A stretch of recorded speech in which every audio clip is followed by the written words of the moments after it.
Le parti au pouvoir au Togo a largement remporté les régionales organisées le 29 avril, ont indiqué le 6 mai 2024 les autorités électorales, consolidant la position de la majorité après une victoire déjà écrasante aux législatives. Un scrutin organisé le même jour et dont le parti d'opposition FDR dénonce les résultats. On ne peut pas appeler ça une élection dans un pays normal. Le conseiller politique du président de la République togolaise répond à l'opposition. Au Togo, les résultats des législatives organisées le 29 avril 2024 suscitent beaucoup de réactions dans les rangs des partis de l'opposition. Le parti au pouvoir, l'Union pour la République, UNIR, a remporté 108 sièges des 113 à pourvoir à l'Assemblée, selon la commission électorale.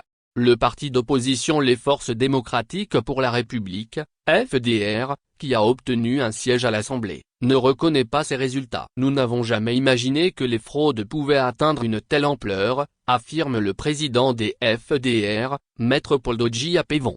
Nous ne pourrons pas accepter ce qui est proclamé comme résultat. Au regard de ce que nous avons vécu, en tant que candidats, en tant que chef de parti, ce que nos candidats, nos militants, nos délégués ont vécu sur le terrain, je vous assure honnêtement qu'on ne peut pas appeler ça une élection dans un pays normal, lance-t-il au micro de notre correspondant Peté Dobé. Nous ne pourrons pas accepter ce qui est proclamé comme résultat d'une élection normale. Lorsque vous allez à des compétitions, vous avez des partenaires en face qui ont les moyens, c'est vrai, on le reconnaît, des moyens d'État, mais qui utilisent seulement ces moyens d'État pour gagner. Je peux encore comprendre, mais que ces dirigeants choisissent délibérément de demander à leurs militants d'aller partout violenter les gens, voler à visage découvert, mais vous appelez ça des élections? Sur le fait de siéger ou non à l'Assemblée, Maître Paul Dodji Apevon réagit. On nous a donné un siège. Est-ce que nous refusons de prendre ce siège? Non, la décision allant dans ce sens ou non, mais ce n'est pas le FDR seul qui la prendra. Nous allons nous concerter avec les autres,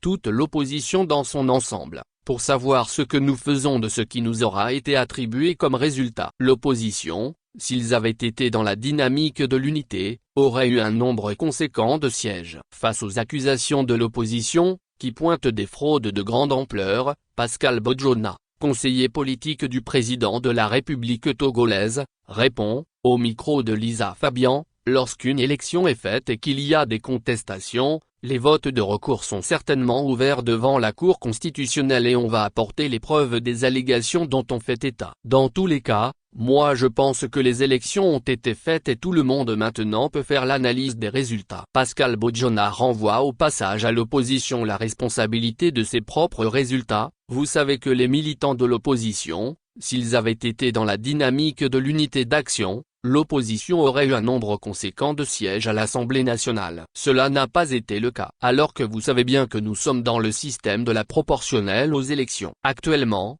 on attend que la Cour constitutionnelle puisse donner les résultats définitifs et que les voies soient ouvertes pour les recours que les partis politiques ou les listes auront à exercer devant cette Cour. Le président Faure Gnassingbé a promulgué le 6 mai 2024 la nouvelle constitution adoptée le 19 avril dernier qui fait donc basculer le pays vers un régime parlementaire. La réalité du pouvoir sera donc désormais concentrée dans les mains d'un président du Conseil des ministres choisi au sein du parti majoritaire à l'Assemblée.